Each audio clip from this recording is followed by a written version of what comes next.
നമസ്കാരം, ഞാൻ ധനുഷ്. ഒരൊറ്റ ദിവസം കൊണ്ട് ഒരു ടോയ് കമ്പനിക്ക് ഏകദേശം 13,400 കോടി രൂപ ലാഭം നേടിക്കൊടുത്ത ഒരു പാവ. മണിക്കൂറുകളോളം ക്യൂ നിന്ന് ആളുകൾ ഈ പാവ മേടിച്ചുകൊണ്ട് പോവുകയാണ്. പാവയുടെ പേരാണ് ലബൂബു. കുറച്ച് ദിവസങ്ങളായിട്ട് സോഷ്യൽ മീഡിയ മുഴുവൻ ഒരു ഫാഷന്റെ അടയാളം വരുന്ന ഈ ലബൂബു പാവകൾ മാറിക്കൊണ്ടിരിക്കുകയാണ്. ഈ ഒരു പാവ മേടിച്ചില്ലെങ്കിൽ തങ്ങൾ ട്രെൻഡിനോടൊപ്പം അല്ല എന്നൊരു ചിന്ത പോലും ആൾക്കാർക്ക് ഇപ്പോൾ തോന്നി തുടങ്ങിയിരിക്കുന്നു. നീളമുള്ള കൂർത്ത ചെവികളും കൂർത്ത 9 പല്ലുകളും വലിയ വിടർന്ന കണ്ണുകളുമുള്ള ഈ പാവയ്ക്ക് വാസ്തവത്തിൽ എന്താണ് ഇത്ര പ്രത്യേകത? ഇത്രയും ട്രെൻഡിംഗ് ആയ ഈ പാവകൾ എല്ലാം തന്നെ ഒരേ രൂപത്തിലല്ല എന്നതാണ് മറ്റൊരു വസ്തുത. ഇവയെല്ലാം ഓരോ നിറത്തിലും ഓരോ രൂപത്തിലും ഓരോ വസ്ത്രത്തിലുമാണ് പുറത്തിറങ്ങുന്നത്. ഒരു മിസ്റ്ററി ബോക്സ് ടൈപ്പിലാണ് ഈ ഒരു പാവ നമുക്ക് കിട്ടുന്നത്. അതായത് ഈ ഒരു പാവ മേടിക്കുന്ന സമയത്ത് ഈ ഒരു പാവയുടെ ഇരിക്കുന്ന ബോക്സിനകത്താണെങ്കിൽ ഇത് ഏത് ടൈപ്പ് പാവയാണ്, ഏത് നിറത്തിലുള്ള പാവയാണ്, ഏത് ഇമോഷനുള്ള പാവയാണ്, അല്ലെങ്കിൽ ഏത് ഡ്രസ്സ് ധരിച്ച പാവയാണ്, അങ്ങനെയുള്ള ഒരു കാര്യവും മേടിക്കുന്ന ആൾക്ക് എന്താ പറയാ അറിയാനായിട്ട് സാധിക്കത്തില്ല. അപ്പോൾ എന്താ പറയുക, ലൈക്ക് എന്താ പറയാ, നമ്മുടെ കിൻഡർ ജോയിലൊക്കെ അത് ടോയ്സ് വയ്ക്കുമല്ലോ. അപ്പൊ നമ്മൾ കിൻഡർ ജോയ് മേടിക്കുന്ന സമയത്ത് ഇതിനകത്ത് ഏത് ടോയ് ആണ് എന്ന് പോലും നമുക്ക് അറിയാൻ വേണ്ടി പറ്റത്തില്ല.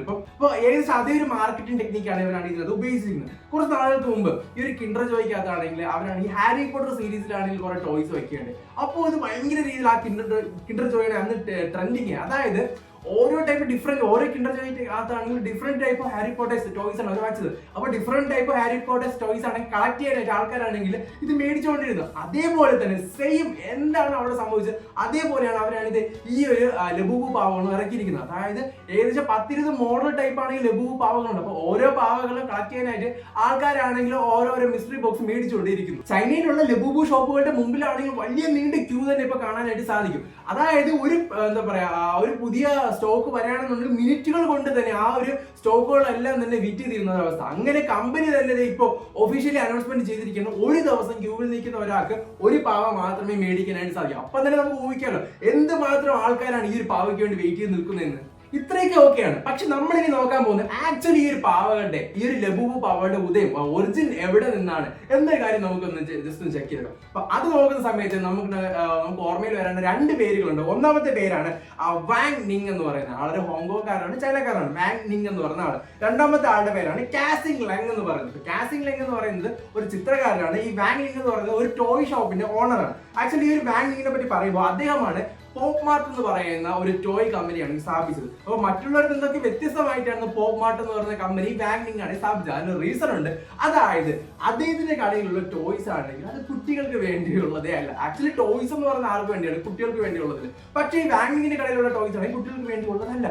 മറിച്ച് അദ്ദേഹം ടാർഗറ്റ് ചെയ്തത് മുതിർന്ന ആൾക്കാർ, അത്യാവശ്യം ഏജ്ഡ് ആയിട്ടുള്ള ആൾക്കാരുണ്ട്. ഒരു 20, 25, 30 വയസ്സിന് മുകളിലുള്ള ആൾക്കാരാണ് അദ്ദേഹമാണ് ടാർഗറ്റ് ചെയ്തത്. പക്ഷേ ആ ഒരു ടാർഗറ്റിംഗ് ആണെങ്കിൽ തുടക്കത്തിൽ പാളിപ്പോയി എന്ന് വേണമെങ്കിൽ പറയാം. അപ്പോൾ ഇത്തരത്തിലുള്ള ആൾക്കാരെ ടാർഗറ്റ് ചെയ്തുകൊണ്ട് അദ്ദേഹത്തിന്റെ കടയിലുള്ള ടോയ്സ് ഒന്നും തന്നെ വിറ്റുപോയില്ല. മാത്രമല്ല അദ്ദേഹം ടോയ്സ് വിറ്റുപോകാൻ വേണ്ടി അദ്ദേഹം വേറൊരു ട്രിക്കും കൂടെ യൂസ് ചെയ്തിരുന്നു. അദ്ദേഹത്തിന്റെ കടയിലുള്ള ടോയ്സ് എല്ലാം ഒരു മിസ്റ്ററി ബോക്സിനകത്തായിരുന്നു അദ്ദേഹം സൂക്ഷിച്ചു വെച്ചിരുന്നത്. അതായത് മേടിക്കുന്ന ആൾക്ക് മേടിച്ച് പൊട്ടിച്ചു കഴിഞ്ഞതിന് ശേഷം മാത്രമേ അതിനകത്തുള്ള ടോയ് എന്താണെന്ന് പോലും അറിയാനായിട്ട് സാധിക്കും. അപ്പൊ ഇങ്ങനെയുള്ള വ്യത്യസ്തമായ പരീക്ഷണങ്ങൾ നടത്തിയത് കൊണ്ട് തന്നെ അദ്ദേഹത്തിന്റെ കടയിലുള്ള ടോയ്സ് എല്ലാം അതുപോലെ തന്നെ അവിടെ പൊടിയടിച്ചിരിക്കുകയാണ് ചെയ്തത്. ഇനി നമ്മുടെ കഥയിലുള്ള രണ്ടാമത്തെ ആളുടെ പേര്, അദ്ദേഹത്തിന്റെ പേരാണ് കാസിങ് ലെങ് എന്ന് പറയുന്നത്. നേരത്തെ പറഞ്ഞ പോലെ തന്നെ അദ്ദേഹം ഒരു ചിത്രകാരനാണ്. കൊച്ചു കുട്ടികൾക്ക് വേണ്ടിയുള്ള സ്റ്റോറി ബുക്സ് ഒക്കെ ഉണ്ടല്ലോ അതൊക്കെ പബ്ലിഷ് ചെയ്ത് അതിനകത്ത് കാരിക്കേച്ചർ മോഡലിലും അല്ലെങ്കിൽ പെയിന്റിങ്സ് മോഡലിലും ഒക്കെ ചിത്രങ്ങൾ വരയ്ക്കുന്ന ഒരാളാണ് കാസിങ് ലെങ് എന്ന് പറയുന്നത്. അപ്പൊ ഈ കാസിങ് ലെങ് ആണെങ്കിൽ 2011-12 കാലയളവിലാണെങ്കിൽ ഇദ്ദേഹമാണെങ്കിൽ ഒരു സ്റ്റോറി ബുക്ക് സീരീസ് ആണ് പുറത്തിറങ്ങിയാണ്. ദി മോൺസ്റ്റർ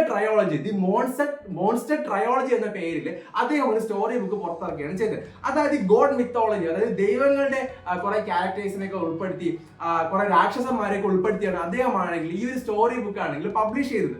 അപ്പൊ ഇതിലാണ് ഈ സ്റ്റോറി ബുക്കിൽ ഒരു മെയിൻ ക്യാരക്ടറുടെ പേരാണ് ലബൂബു എന്ന് പറയുന്നത്.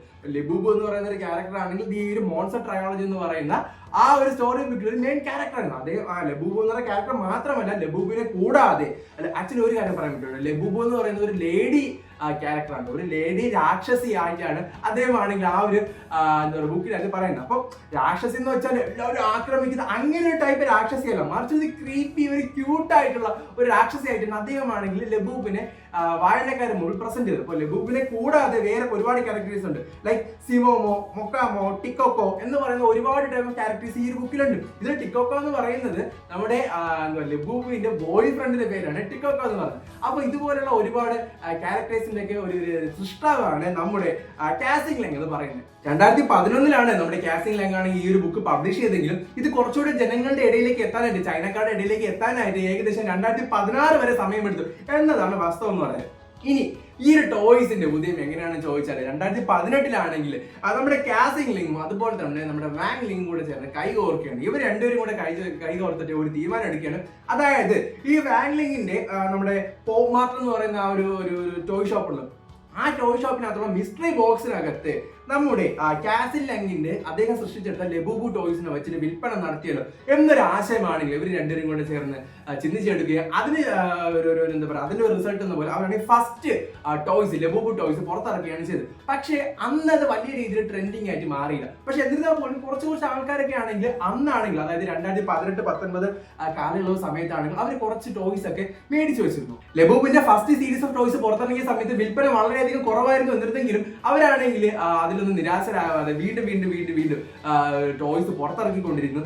അങ്ങനെ ദേ ഇപ്പോൾ 2025 ആയപ്പോൾ സോഷ്യൽ മീഡിയയ്ക്ക് ട്രെൻഡിങ് ആയി നിൽക്കുന്നത് ഈ ഒരു സമയത്താണെങ്കിൽ കുറച്ച് ആൾക്കാരാണെങ്കിൽ വളരെ വെറൈറ്റി ആയിട്ടുള്ള ഈ ഒരു മിസ്റ്ററി ബോക്സിനകത്ത് വരുന്ന ഈ ലബൂബു ടോയ്സ് ആണെങ്കിൽ അതിന്റെ അൺബോക്സിംഗ് വീഡിയോസ് ഒക്കെ സോഷ്യൽ മീഡിയയിൽ അപ്ലോഡ് ചെയ്യാനായിട്ട് തുടങ്ങി.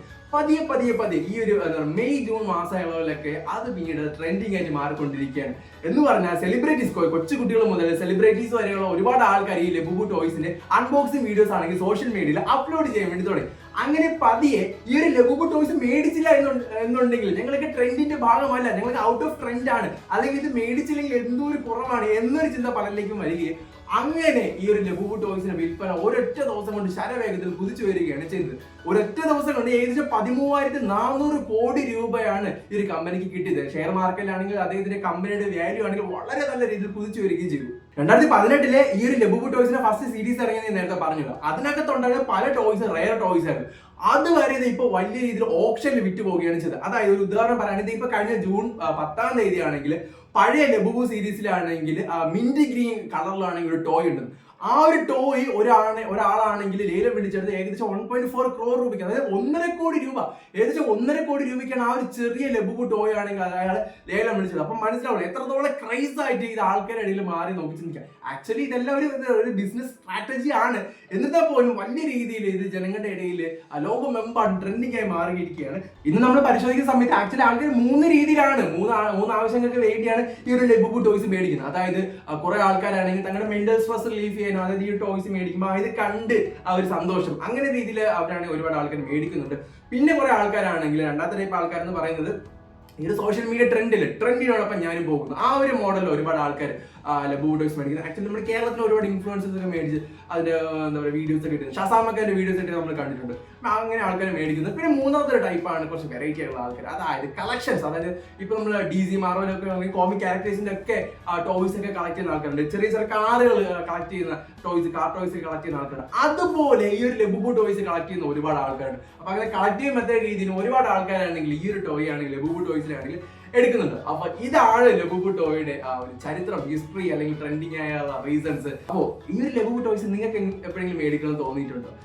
സംഭവം ഇതൊരു രാക്ഷസ ടോയ് ആണ്, അല്ലെങ്കിൽ മിത്തോളജിക്കലി ബേസ് ചെയ്തവർ ഒരുപാട് വീഡിയോസ് ഒക്കെ ഇറങ്ങുന്നുണ്ട്. ഈ ഒരു ടോയ് മേടിക്കരുത്, ഇത് ഭയങ്കര പിശാചിന്റെ സിമ്പിൾ ആണെന്നൊക്കെ പറഞ്ഞ് ഇറങ്ങുന്നുണ്ട്. എന്നാലും എന്താ പറയാ, ഇതൊരു കോമിക് ഒരു ബുക്ക്, ഒരു മിത്തോളജി ബുക്കിൽ നിന്നുള്ള ഒരു ക്യാരക്ടറാണ്. അതാണ് ഇന്ന് ഈ ലോകത്തെ ഏറ്റവും കൂടുതൽ ട്രെൻഡിങ് ആയിക്കൊണ്ടിരിക്കുന്നത്. അപ്പോൾ ഇത് ഇന്ന് തുടങ്ങിയ കാര്യമല്ല, ഓരോ കാലഘട്ടത്തിലും ഓരോരോ ടോയ്സ് ട്രെൻഡിങ് ആവാറുണ്ട്. ഇപ്പം ഒരു 3-4 വർഷങ്ങൾക്ക് മുമ്പ് നമ്മുടെ ഇതുണ്ടല്ലോ, എന്താ പേര്, പേരെന്തായിരുന്നു, ഫിഡ്ജറ്റ് സ്പിന്നർ ഉണ്ടല്ലോ, മറ്റേ സ്പിന്നർ, അത് കറക്കുന്ന സ്പിന്നറൊക്കെ ഒരു സമയത്ത് ഭയങ്കര രീതിയിൽ ട്രെൻഡിങ് ആയിക്കൊണ്ടിരുന്നു. സോ അങ്ങനെയുള്ള ഒരു ടോയെ പറ്റി നമ്മൾ ഇന്നത്തെ വീഡിയോ പറഞ്ഞ വീഡിയോ അപ്പൊ നിങ്ങൾക്ക് എല്ലാവർക്കും ഇഷ്ടമായി പ്രതീക്ഷിക്കാൻ. സോ ഏറ്റവും പുതിയ വീഡിയോ വീണ്ടും കാണാൻ പ്രതീക്ഷ. It's me Dhanush Mohan, signing from here. By.